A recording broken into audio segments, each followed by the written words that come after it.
Bueno, entonces comenzamos con esta conferencia inaugural a cargo del profesor Juan Carlos Galvis Arrieta. Profesor Juan Carlos, muchísimas gracias por aceptar nuestra invitación. Profesor Juan Carlos Galvis pertenece, es profesor de la Universidad Nacional de Colombia. Él realizó un postdoctorado en la Universidad de Texas A&M y realizó doctorado en matemática en el Instituto de Matemática Pura y Aplicada INPA en Brasil. Él nos va a presentar esta charla inaugural llamado Introducción a los métodos numéricos para EDP. Nuevamente, muchísimas gracias, profesor, por aceptar nuestra invitación y lo dejo con su presentación. Buenos días a todos. Muchas gracias a todos por estar acá. Gracias en especial a los organizadores, a Giovanni por la presentación además, y a Carlos Payares también, a los dos por la invitación y por organizar el evento. Muchísimas gracias. Yo voy a estar preguntando si me escuchan bien cuando me acuerde, porque es un poco solitario estar hablando a la pantalla, pero bueno, entonces ustedes me dirán por el chat alguna cosa si no escuchan bien. Entonces, la idea de esta charla es pasar algunas ideas sobre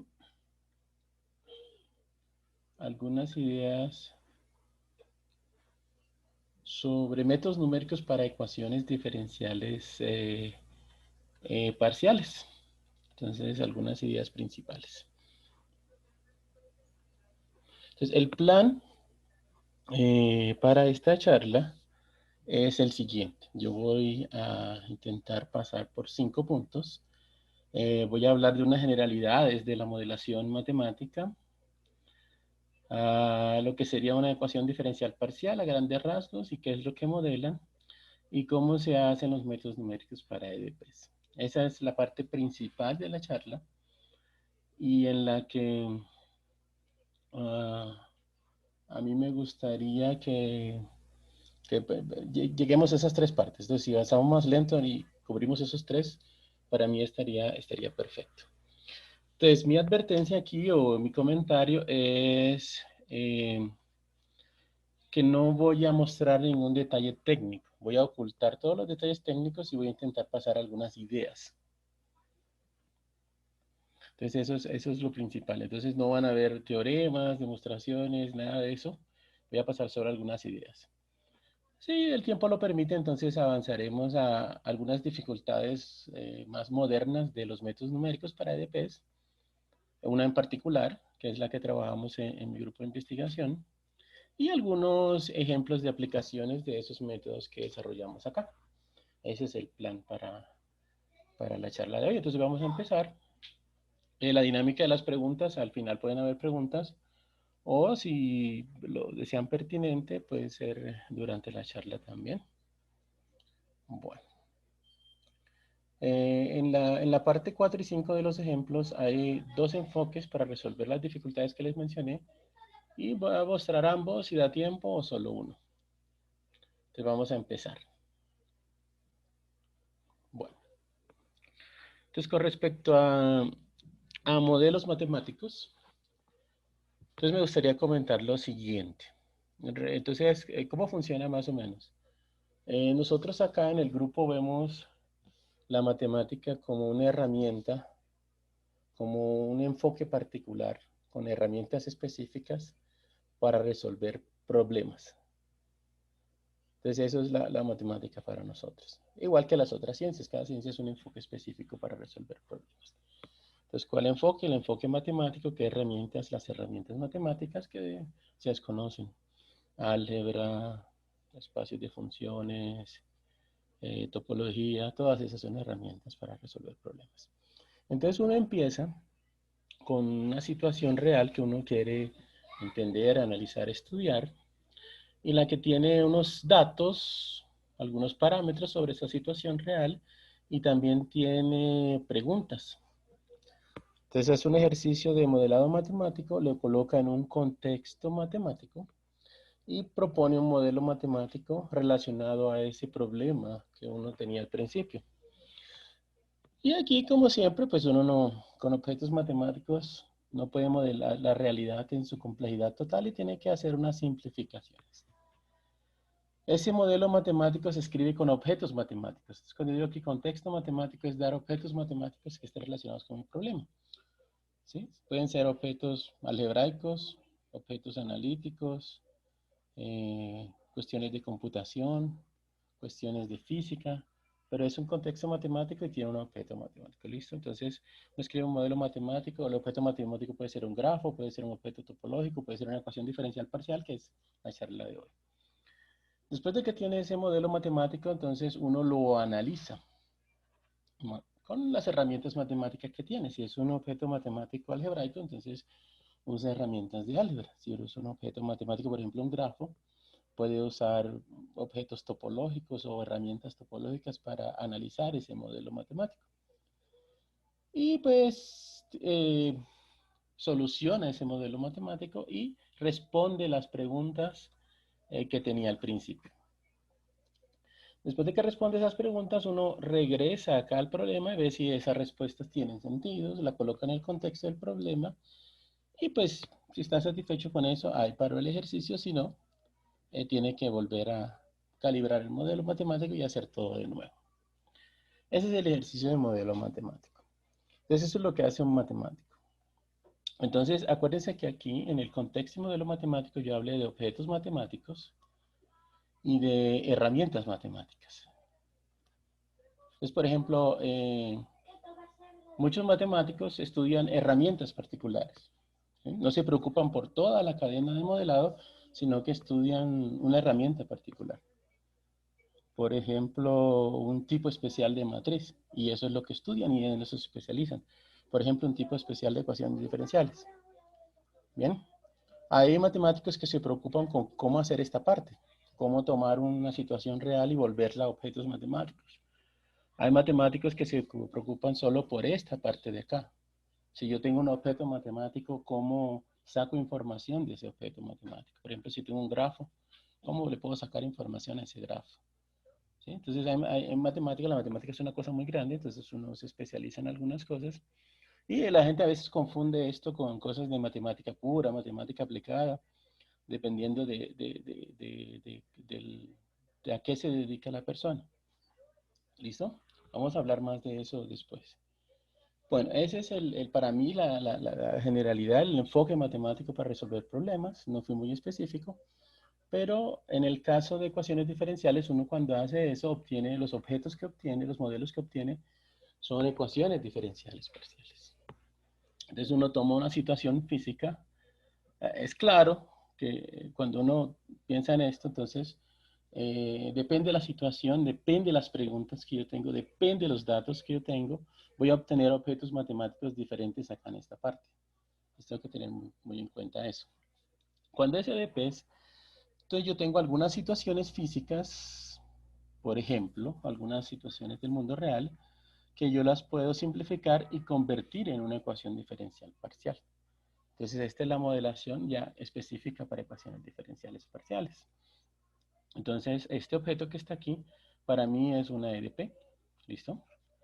Entonces, tengo preguntas de un problema real. Esas preguntas se responden al encontrar una función U. Esta U que está aquí es una función U, que es una función de unas variables, por ejemplo, x0, x1, hasta xn. El x0 puede ser, por ejemplo, el tiempo. Entonces es una función que depende del tiempo y de variables, digamos, espaciales, que puede ser espacio 1, 2 o 3 dimensiones. Entonces, en estos problemas de EDP, la pregunta que yo estoy intentando resolver, la podría responder si yo sé quién es esta función U. Entonces, el objetivo es encontrar una función U. Y lo que sé de esa función U es que resuelve una ecuación diferencial parcial. Ese L que está ahí es un operador diferencial y no es más que una fórmula que involucra a U, involucra las derivadas parciales de U, de ciertos órdenes, involucra algunos parámetros. y las variables que estoy manejando, tiempo y las otras variables, ¿cierto? Más variables. Entonces es una ecuación diferencial parcial. Entonces yo sé que la función que necesito calcular para responder mis preguntas satisface una fórmula complicada que involucra a u y las derivadas parciales de u en una igualdad o algún otro objeto matemático. Entonces esa es mi ecuación diferencial parcial.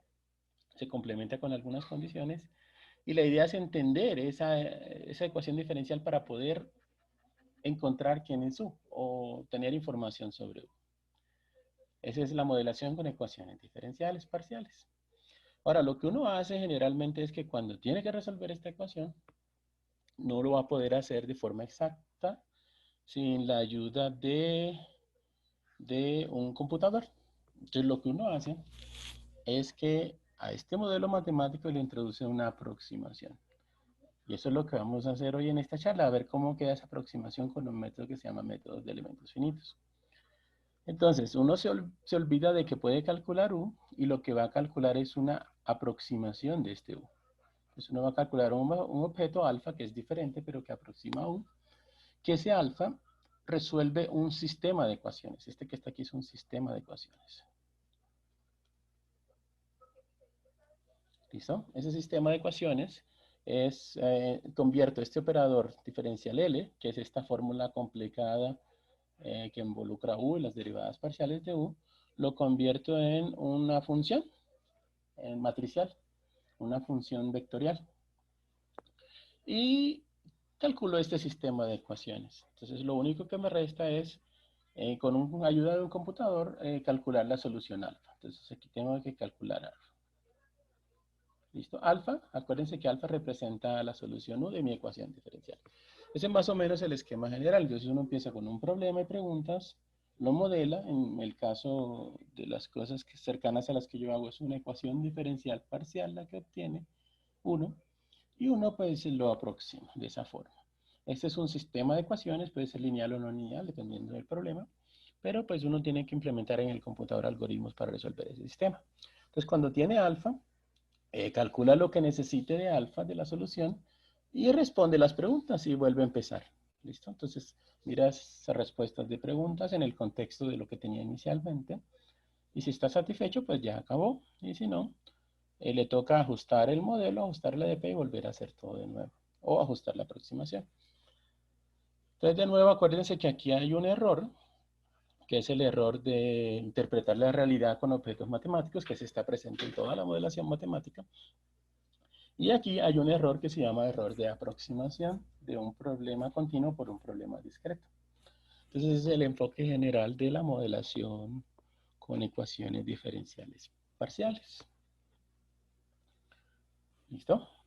Hay una cosa, por ejemplo, esta era la foto cuando yo terminé el doctorado, más o menos así era que yo veía las cosas. Ahorita, con los muchos sistemas de información, aparecen muchos datos relacionados a las variables que uno está considerando, ¿sí? Por ejemplo, si uno está modelando, no sé, por ejemplo, el estado del tiempo, o está modelando algún flujo subterráneo, ahorita pues hay muchas mediciones relacionadas a las variables que uno está estudiando, de diferente índole. Entonces uno tiene que, en esa cadena de modelado, usar esos datos de alguna manera. Entonces uno los usa donde pueda usarlos. Entonces, por ejemplo, una manera de usarlos, o las que yo estoy acostumbrado, es usar lo que yo pueda medir, cualquier medición que yo tenga, para intentar calibrar los parámetros de la ecuación diferencial parcial y así tener una mejor modelación de la realidad. Por ejemplo, si estoy modelando flujo subterráneo, hay mucha información sobre el subsuelo que está disponible ahora que antes no estaba o que yo puedo incluir en mi ecuación diferencial en la forma de mejoramiento de los parámetros de la ecuación diferencial. Por ejemplo, en el modelamiento de fluido en el subsuelo, yo puedo usar esos datos para calibrar mi permeabilidad, la conductividad del suelo y ese tipo de cosas. Entonces aquí uno combina muchas cosas, combina toda la parte del enfoque matemático con el uso de datos, que también le da otro sabor también a las cosas, ¿sí? Puede ser un sabor más matemático, más estadístico, depende de las preguntas que yo tenga. Bueno, entonces más o menos esa es la visión. Como les decía, esta parte, resolver esta parte, que es la aproximación de mi problema, si es una cosa de verdad, si es un problema interesante, no interesante, si es un problema, por ejemplo, en dimensión grande, yo necesito un computador para hacer eso, no lo puedo hacer a mano, ¿listo? Por ejemplo, en ecuaciones diferenciales hay mucha cosa que se puede hacer a mano sobre muchas cosas de la ecuación diferencial, pero algunas veces, muchas veces necesito ir y calcular la solución, tan aproximado como yo puedo, y para eso necesito un computador. ¿Sí? Entonces ahí entra, además de saber analizar el problema con enfoque matemático, es cómo implemento eso en un computador. Listo. Sigamos. Bueno. Entonces, por ejemplo, con ecuaciones diferenciales parciales en particular, ¿qué tipo de cosas uno puede modelar? ¿Qué tipo de cosas uno puede entender? ¿Qué tipo de cosas uno puede hacer? Entonces, ¿qué tipo de cosas uno puede hacer? Uno puede estudiar problemas de propagación de calor, ¿listo? Deformaciones elásticas, varias clases de problemas relacionados a deformaciones elásticas. Evolución de densidades, ¿sí? Entonces, yo tengo, por ejemplo, un contaminante, una densidad de un contaminante, y yo quiero ver cómo se mueve en el tiempo, en una ciudad o en una sala, ¿sí?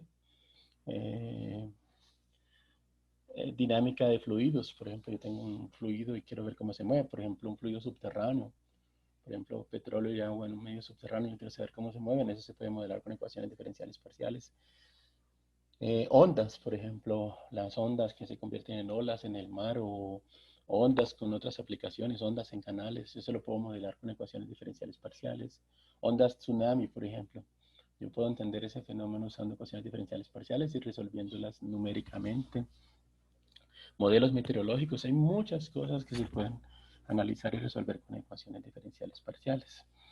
Entonces, en muchos de estos modelos que ya la gente de ecuaciones diferenciales parciales está acostumbrado a realizar, a estudiar, en general uno pues estudia solo, uno no entiende más o menos bien uno de estos, tiene idea de los otros, no entiende bien los otros, es mucha cosa.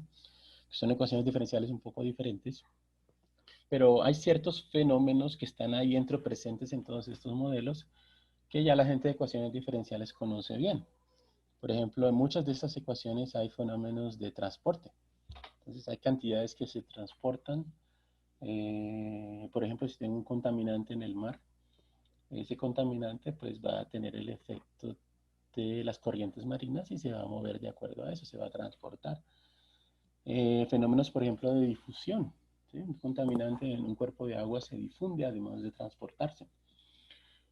Son fenómenos que se modelan con ecuaciones diferenciales parciales. Por ejemplo, cómo se mueve una onda en un canal. Esos son propagación, fenómenos de segundo orden en tiempo, son fenómenos de propagación de ondas. Dispersión, por ejemplo, si tengo alguna cantidad que se puede medir en varias frecuencias y cuando el tiempo empieza a andar, cada frecuencia anda a su propia velocidad, entonces se dispersan. Ese tipo de cosas ya uno las conoce. Por ejemplo, el fenómeno de reacción. Si tengo varios contaminantes en un cuerpo de agua, ellos pueden decaer o mezclarse y formar otros, pueden reaccionar, ¿cierto? Ese tipo de cosas. Una población, por ejemplo, puede reaccionar, tiene formas, leyes de crecimiento, ese tipo de cosas son las que uno modela con ecuaciones diferenciales parciales. Y estos fenómenos son fenómenos comunes a todos estos problemas. ¿Sí? Por ejemplo, déjenme mostrarle aquí una solución del método de elementos finitos de un problema de elasticidad. Entonces yo tengo una barra elástica. Esta es con una librería que se llama ENFEM, ya se la voy a presentar más tarde. Una barra elástica hecha de dos materiales. Yo le aplico una fuerza, entonces ella se deforma. Entonces yo puedo calcular, puedo entender cómo se deforma y puedo calcular cómo se deforma, sobre ciertas hipótesis de cómo actúan esas fuerzas de deformación. Esta, por ejemplo, es otra librería que ya vamos a hablar, se llama Phoenix, y ahí lo que lo que muestras es las líneas de corriente de un flujo alrededor de esos objetos que están ahí, de esas rocas esféricas que están ahí. Entonces eso lo puedo entender cómo se mueve un flujo por un canal que tiene obstáculos. Eso lo puedo calcular y lo puedo calcular con ecuaciones diferenciales parciales. Este es otro fenómeno, esta es otra librería que se llama DL2. Y es un fenómeno de elasticidad. Tengo un objeto elástico en 3 dimensiones y le aplico unas fuerzas y yo puedo calcular cómo se deforma. ¿Listo? Entonces ese tipo de cosas es el que se puede hacer con ecuaciones diferenciales parciales. Ahora, ¿por qué quiero hacer eso? Pues no es solo para mostrar que puedo hacerlo. ¿Cuál es el objetivo de yo tomar una ecuación diferencial y modelar un problema de elasticidad? No es porque uno quiere hacerlo, no es porque que uno amaneció un día sin nada que hacer y fue y bueno, voy a modelar una ecuación de elasticidad. No es así y así es como funciona la matemática, no es porque yo voy a mostrar que puedo hacerlo, no. ¿Cuáles son los objetivos? Entonces, los objetivos es poder predecir, ¿sí? Los modelos matemáticos sirven para predecir situaciones. ¿Qué pasa en determinadas situaciones? Sirven para estudiar sensibilidad. ¿Qué pasa si cambian mis condiciones? ¿Qué pasa con esa deformación elástica si aumenta un poco mi fuerza o si mis parámetros de deformación del material cambian? ¿Sí? Entonces, eso lo puedo hacer con ecuaciones diferenciales parciales y con un computador. Eh, Puedo, por ejemplo, entender situaciones, ¿eh? Entonces yo puedo, si yo sé cómo modelar cosas, yo puedo poner una situación y entender qué es lo que está pasando. Entonces déjeme darle un ejemplo. Por ejemplo, aquí este es un modelo que acopla un fluido con un medio poroso. Entonces lo que pasa aquí es que el fluido, pues, empieza a permear el medio poroso, empieza a saturarlo, y hay un fenómeno que está ocurriendo. ¿Listo? Hacer experimentos para medir eso se puede, ¿sí? Pero es complicado. Uno puede complementar los experimentos con ecuaciones diferenciales y experimentos numéricos. Entonces aquí uno pone un modelo que es una ecuación diferencial, así se ve, no se preocupen mucho por eso, para modelar este fluido, cómo se mueve, que es la ecuación diferencial de Stokes. Podría ser modelos un poco más realistas. Y uno coloca un modelo para ver cómo se mueve el fluido en un medio poroso y coloca o estudia las condiciones de acoplamiento de esas dos cosas. Y tiene un sistema de ecuaciones diferenciales que puede intentar entender de forma analítica o numérica o usando los dos enfoques. ¿Listo? Entonces, por ejemplo, aquí este es en 3D, este es en 2D, una solución, este es el fluido libre, este es el medio poroso y esta es la presión del fluido. Entonces, ese tipo de cosas le ayudan a uno a entender ese tipo de situaciones complejas, que de forma analítica o haciendo experimentos, pues, se puede, pero pues, se puede complementar con esto. Entonces uno puede hacer experimentos virtuales, por ejemplo, ¿sí? Entonces uno se entiende la física, por ejemplo, de cómo se mueve un fluido en un medio subterráneo, puede hacer experimentos, por ejemplo, si quiero ver cómo se mueve un fluido subterráneo en la luna, por ejemplo, no tengo que ir allá y hacer las mediciones, yo puedo simularlo. ¿Listo? Pero otra cosa muy interesante es que uno puede usar esto para diseñar cosas y para optimizar cosas, ¿sí? Entonces, por ejemplo, déjenme darle un ejemplo muy rápido de optimización topológica, que es una cosa que he aprendido recientemente. Y este es un ejemplo, aquí está la referencia. Ese es el diseño de un cooler pasivo de una lámpara. Aquí está el cooler, es un cooler pasivo. La lámpara se calienta, calienta el aire. Entonces aquí, por ejemplo, si yo sé modelar con ecuaciones diferenciales cómo se mueve el aire caliente, que son ecuaciones de Navier-Stokes con algunas ecuaciones de temperatura, yo puedo usar eso para diseñar el mejor cooler pasivo, ¿sí? ¿Cómo tiene que ser la forma de ese cooler pasivo para que el aire caliente salga lo más rápido posible o se aleje de lo más rápido posible de la lámpara? Entonces si yo sé modelar la física, que es cómo se mueve el aire caliente, que es una ecuación diferencial parcial, yo podría hacer ese tipo de cosas, ¿listo? Pues y si voy a tener diseños óptimos, porque estoy teniendo en cuenta la física del problema. Entonces, el objetivo final es este tipo de cosas, ¿listo? Entonces, yo puedo hacer eso con ecuaciones diferenciales, pero no es porque puedo, es porque hay una razón, ¿sí? Es porque tiene usos, ¿bien? Y así, pues, esa es mi visión más o menos de la matemática. La matemática está en este contexto, ¿sí? Y tiene un uso que es resolver problemas concretos, sino que pues es tan grande que a veces uno se concentra, por ejemplo, en una herramienta en particular y la forma de colaborar como matemático es explorar esa herramienta en particular, ¿sí? Entonces a eso les dicen matemáticos puros, por ejemplo. Bueno, listo, entonces sigamos acá. Ese es más o menos las cosas que yo puedo hacer con ecuaciones diferenciales parciales. Déjenme mostrarle más o menos cómo se ve una ecuación diferencial parcial. Este es un dimensión 1, en realidad no es una ecuación diferencial parcial, es una EDO, pero pues solo para entender un poco. Y eso es en 2D o 3D. ¿Listo? Entonces, esta es una ecuación, esta es una dinámica temporal. Esta aquí, dos derivadas con algún coeficiente, generalmente está modelando un fenómeno de difusión. ¿Listo? Vamos a hablar un poco más tarde, si nos da tiempo. Veo que me estoy atrasando un poco. Es un fenómeno de difusión. Esto, por ejemplo, es un fenómeno de transporte. Y este es un fenómeno de reacción. Muchas veces se juntan este término y este término en una función de U, una reacción no lineal, por ejemplo. Entonces, así se ve una ecuación diferencial más o menos, de que pues, puede ser alguno de los problemas que vimos ahí atrás. ¿Sí? Es una ecuación, es un problema que cuando el modelo tiene difusión, tiene transporte, tiene reacción. En dimensión 2, pues aparecen operadores diferenciales de cálculo vectorial. Entonces, la difusión se modela como divergente de una proporción del gradiente de la función. Esa es la difusión. Ese es el transporte.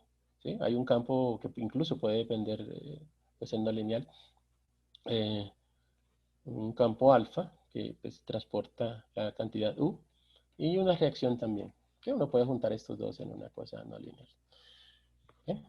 Resulta que generalmente cuando uno tiene una situación práctica, la ecuación diferencial eh, se escribe, o yo estoy buscando la U que necesito, definida en un dominio limitado de R2, R3 o R, y la ecuación diferencial tiene que ser complementada por condiciones iniciales y condiciones de frontera. Las condiciones iniciales es que yo necesito saber cuánto es U al principio del estado inicial de mi sistema y para ver cómo evoluye.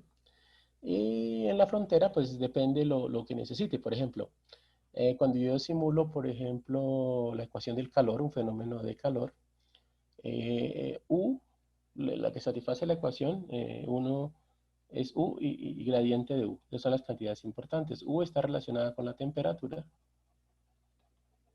y gradiente de U es una proporción del flujo de calor. ¿Sí?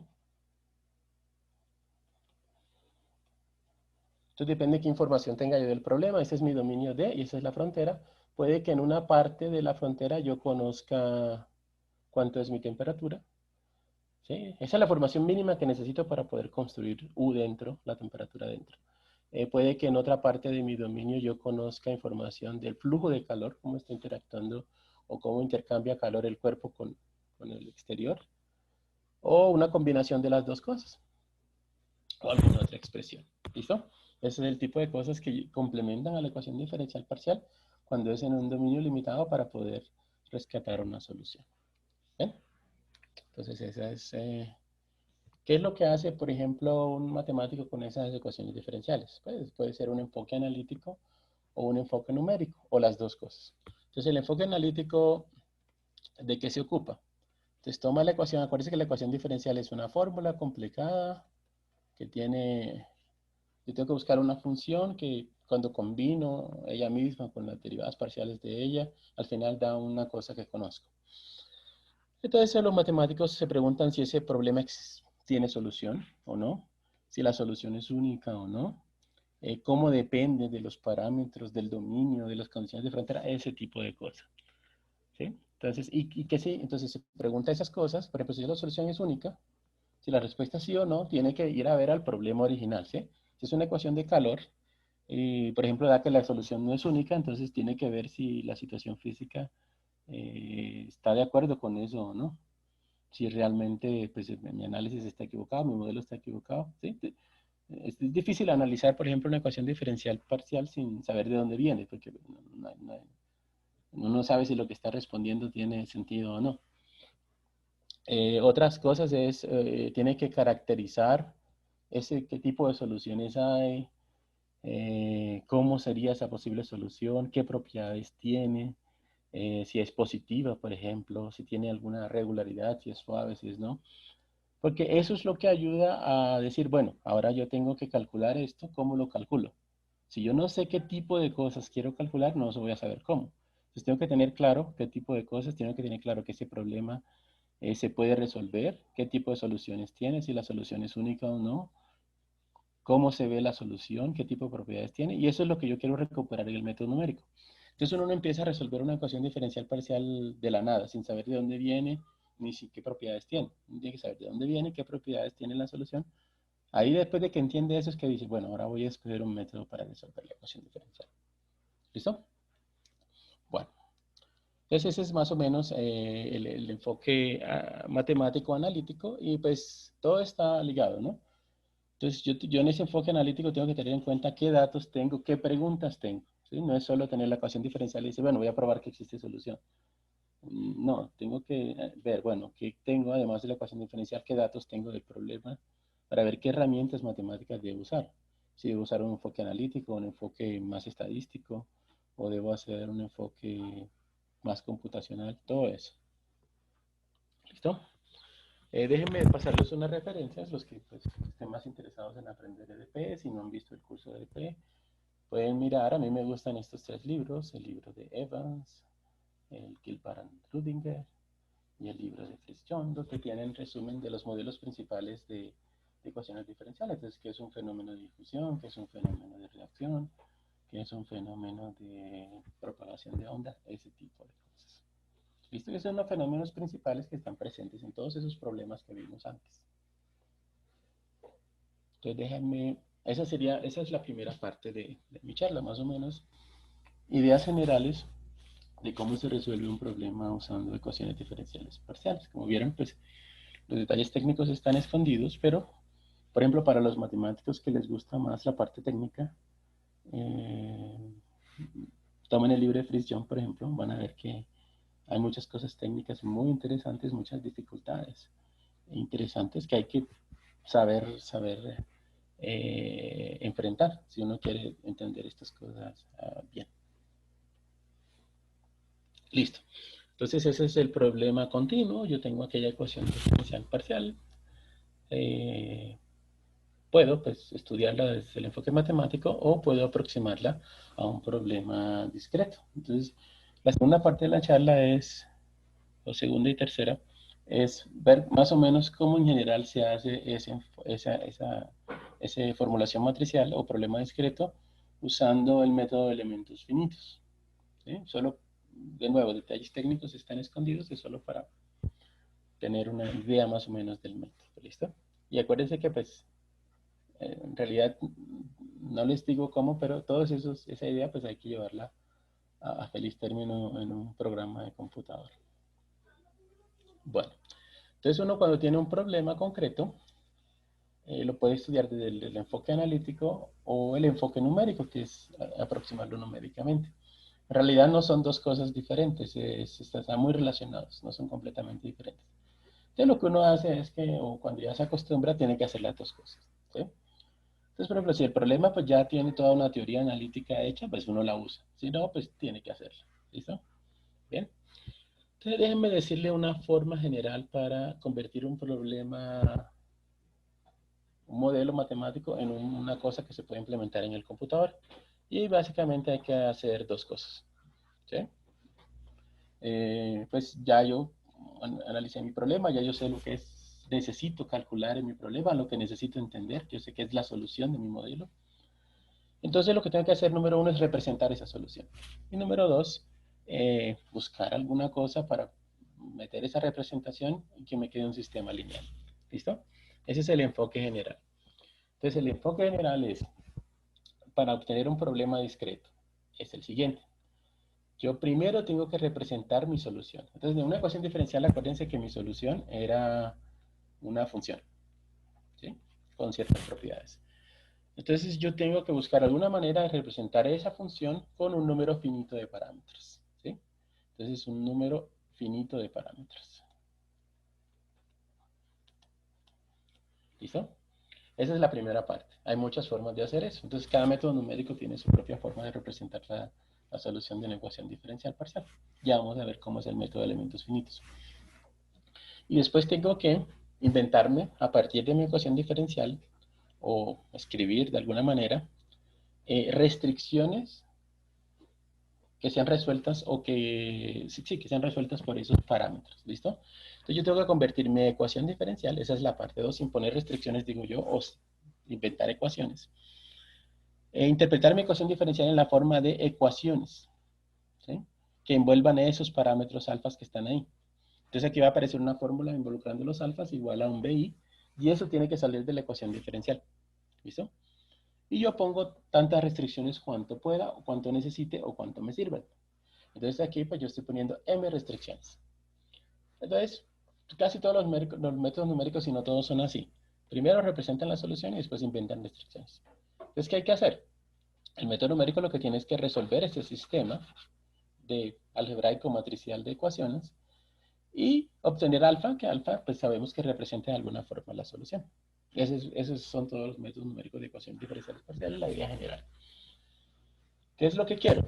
Lo que quiero es que a medida que yo ponga más parámetros y a medida que yo ponga más restricciones, yo obtenga la solución de mi problema. Yo quiero, aquí yo lo escribí más o menos de manera abstracta de esta forma.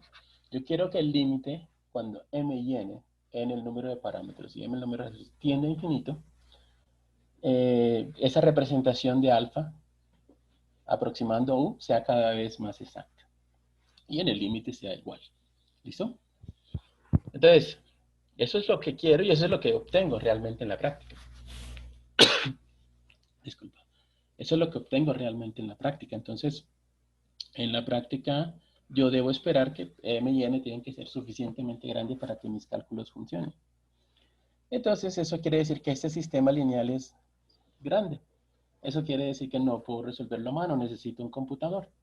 Y a veces ni siquiera un computador, a veces necesito, dependiendo del problema, cosas más interesantes, ¿listo? Para calcular. ¿Vale? ¿Listo? Entonces yo creo que, por ejemplo, esta es mi diapositiva principal de hoy. Cómo convertir un problema matemático en un problema en el computador. ¿Bien? Bueno, ahorita, ¿qué hago aquí? ¿Qué hago con este sistema lineal que obtengo? Entonces ese sistema lineal, o no lineal, dependiendo del problema, es un sistema matricial, un sistema de ecuaciones. Hay que resolverlo en el computador. Entonces ya vimos que puede ser muy grande, entonces tengo que tener en cuenta el tamaño. ¿Sí? Si es un sistema lineal con 1000 variables, 1.000.000 de variables es pequeño, lo puedo resolver por cualquier forma. Si es un sistema lineal de millones de variables, ya tengo que ver, a poner atención cómo se resuelve, tengo que escoger muy bien el método. Si no, pues va a demorar mucho calcular mi solución o no voy a obtener una buena solución. ¿Listo? Hay un concepto matemático que se llama condicionamiento del problema, que a grandes rasgos es qué tan complicado es resolver el problema en forma numérica. Ni siquiera en forma numérica, en general, qué tan complicado es resolver el problema. Si ese condicionamiento es alto, el problema es complicado, entonces tengo que escoger muy bien el método para resolverlo. Entonces aquí yo tengo que hacer unos cálculos. Aquí para calcular mis restricciones, para escribir mis restricciones, tengo que hacer unos cálculos. Tengo que tener en cuenta cómo hice esos cálculos. Si los hice muy precisos o si no los hice tan precisos, entonces no puedo perder más precisión, ¿listo? Entonces tengo que escoger bien el método. ¿Y qué tipos de parámetros tiene el sistema lineal de mi ecuación diferencial parcial original? Entonces, por ejemplo, si este sistema es lineal, pues tengo varias opciones. Puedo usar un método directo, un método iterativo. ¿Listo? Entonces, dependiendo, tengo que saber escoger cuál. Si es un sistema lineal cuadrado, es diferente a si es un sistema lineal rectangular. Entonces, métodos de solución, tengo que pensar bien cuál es la solución que quiero escribir. Si es un sistema no lineal, tengo que ver el método que voy a usar, si es un método Newton o un método de punto fijo o algún otro método de optimización. Entonces tengo que tener en cuenta todo ese tipo de cosas. ¿Bien? Entonces uno con el tiempo, pues a medida que va teniendo experiencia en problemas, uno va como que tiene unas recetas o ya sabe más o menos en qué situaciones escoger qué tipo de métodos. Pero pues no es fácil al principio. Bien. Entonces, este es el enfoque general, ¿sí? De cómo convertir un método, una ecuación diferencial o un problema matemático en algo que se puede hacer en el computador. Eso funciona para problemas de optimización, no solo de ecuaciones diferenciales, para problemas de aproximación, para problemas de interpolación, por ejemplo. Eh, cada vez que tenga que buscar un objeto matemático es esto lo que tengo que hacer. Si tengo que calcularlo, ¿listo? Bueno, bien. Entonces déjenme contarles ya específicamente del método de elementos finitos. Te voy a hacer una revisión histórica aquí bastante rápida. Esa era una figura de un artículo, no se ve bien, lo siento, pero bueno, este era un artículo escrito por Galerki. Bueno, entonces más o menos la historia empieza desde muy atrás, desde el cálculo diferencial de Newton y Leibniz, ¿listo? Pues cuando ellos hicieron el cálculo diferencial, pues había una herramienta poderosa y es aquella historia que les cuentan a ustedes en cálculo, que para optimizar una función puedo buscar los puntos críticos. Entonces la derivada sirve para optimizar, buscar óptimos. ¿Sí? En realidad uno lo que encuentra son puntos críticos, tiene que trabajar un poco más, pero ahí empieza la historia, ¿listo? Después del cálculo diferencial, entonces vinieron Euler y Lagrange y se inventaron el cálculo variacional, en donde no ponían a variar números, sino perturbar funciones. ¿Listo? Variación de funciones. Y resolvieron problemas muy interesantes. Por ejemplo, el más famoso, o de pronto, no sé, el que he escuchado más yo, es el problema de la varistocorona, que es dados dos puntos A y B, solo por la acción de la gravedad, cuál es la forma más rápida de llevar A hasta B si yo sigo alguna curva. Entonces, ¿cuál es esa curva? Entonces, eso se resolvió con cálculo variacional. ¿Ven? Empezaron a aparecer problemas cada vez más complicados. Entonces, problemas de elasticidad, por ejemplo. Una placa elástica, ¿cómo se mueve? Y mucha gente trabajó en elasticidad, por ejemplo, la misma gente que desarrolló el cálculo variacional. Y, por ejemplo, Sophie German también desarrolló algunas teorías interesantes de elasticidad. Listo, hasta ahí va el cálculo variacional. Entonces vino Walter Rees y aumentó exponencialmente la aplicabilidad del cálculo variacional. ¿Sí? Usando el cálculo variacional de Euler y Lagrange, pudo resolver problemas muy complicados. Problemas, por ejemplo, de cómo se mueve una lámina de metal, cómo se deforma un plato de metal. Y él hizo cálculos, ahí pueden ver las fechas, ¿cierto? No había computadora, le tocó calcular cosas a mano. ¿Listo? Después, usando las ideas de Ritz, las refinaron Petrov y Galerkin, usando el método de Ritz, que es la base de los elementos finitos, refinaron esas ideas y pudieron resolver problemas más complicados. Por ejemplo, ellos eran ingenieros militares, Boris y Galerkin, y resolvían problemas de cómo se deformaba, por ejemplo, el frente de un barco, que es una placa de metal. ¿Sí? Entonces tenían que hacer cálculos mucho más complicados que los que hizo Ritz. Y después vino Courant, ya un poco más el siglo pasado, y empezó a calcular cosas, inventó un método que puede calcular cosas mucho más complicadas que las que calculaban antes. Y así ha ido creciendo. ¿Sí?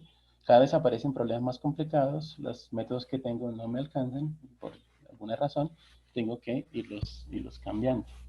Y esta es la base, básicamente, esta es la base del método de elementos finitos. ¿Listo? Bueno, aquí la historia continúa, pero ya aparecen muchos actores más en paralelo, la cosa creció mucho. Y déjenme decirle, acá, este es 1940 y algo, ¿sí? En que aparece este tipo de idea, ya les voy a comentar qué es. Cuando revisé la historia, este es un personaje bastante importante en la teoría de elasticidad. No tengo más mujeres aquí, pero cuando ustedes continúan la historia de los métodos numéricos de IEDP, se dan cuenta que aparecen muchos investigadores mujeres importantes para la época moderna, ¿listo? Bueno, entonces, básicamente el cálculo variacional de Euler y Lagrange era, yo tengo una función U y le puedo hacer una variación del tipo epsilon b, con b una función de variación admisible. Entonces, con base en eso, ellos calcularon cosas como, por ejemplo, la varistocorona. Lo que hizo Rice es, aumentó exponencialmente, pero básicamente lo que hizo es que pudo calcular con varias variaciones al tiempo. Entonces, eran variaciones tipo epsilon 1, b1, más epsilon 2, b2, más epsilon 3, b3. Entonces, él quería calcular una solución U, Euler y Lagrange lo hacían. Entonces yo veo qué pasa si yo varío un poco esa función, qué tipo de problemas puedo escribir. ¿Listo? Entonces, igual se lo que dije, bueno, no necesito, si quiero obtener cosas más interesantes, yo puedo admitir más variaciones. ¿Sí? Epsilon n, digamos aquí. ¿Sí? Entonces ya me queda un problema. Entonces acá, por ejemplo, era problema de ver qué hacía con epsilon. Acá es problema de ver qué hago con epsilon 1, quién es epsilon 2, quién es epsilon 3, cómo puedo manejar eso.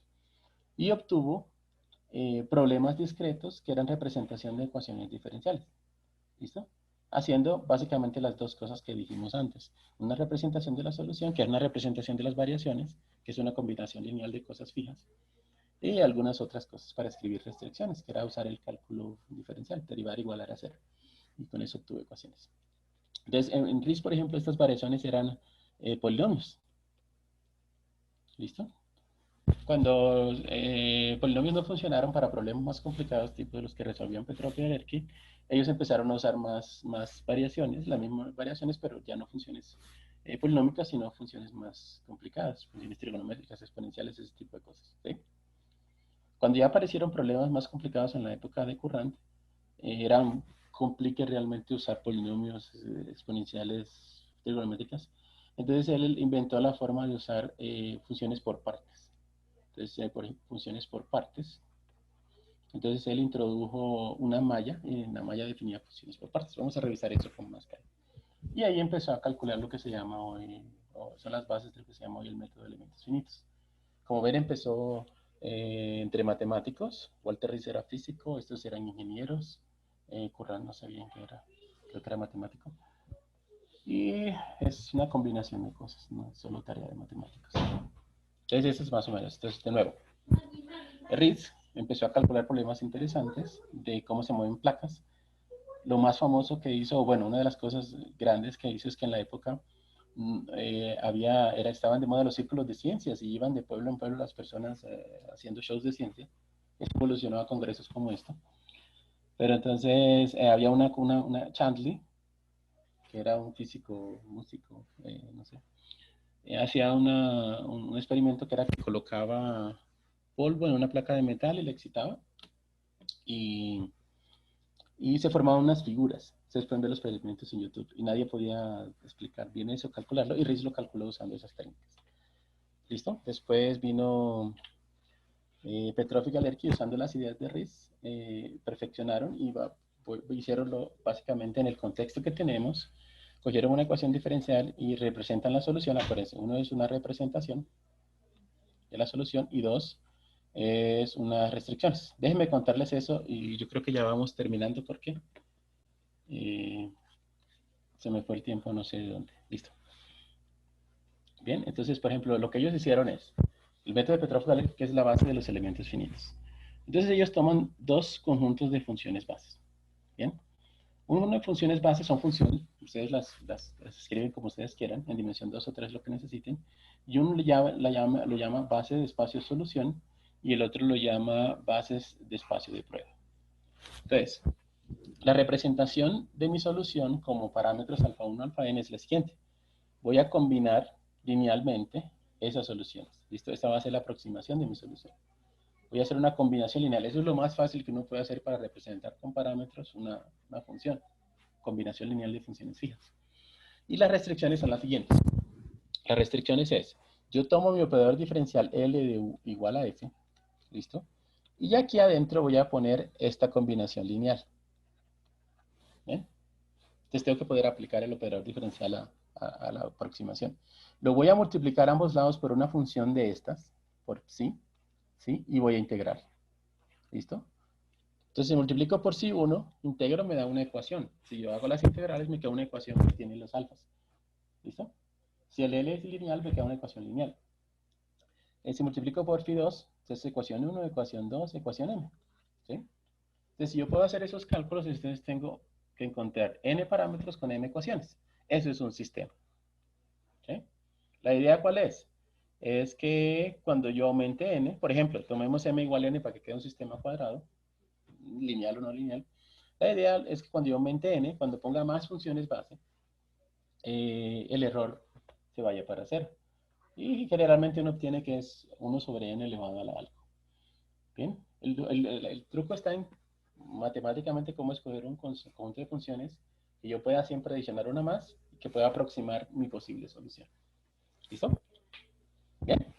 Entonces, déjenme comentarle una cosa importante para la parte de elementos finitos, es la siguiente.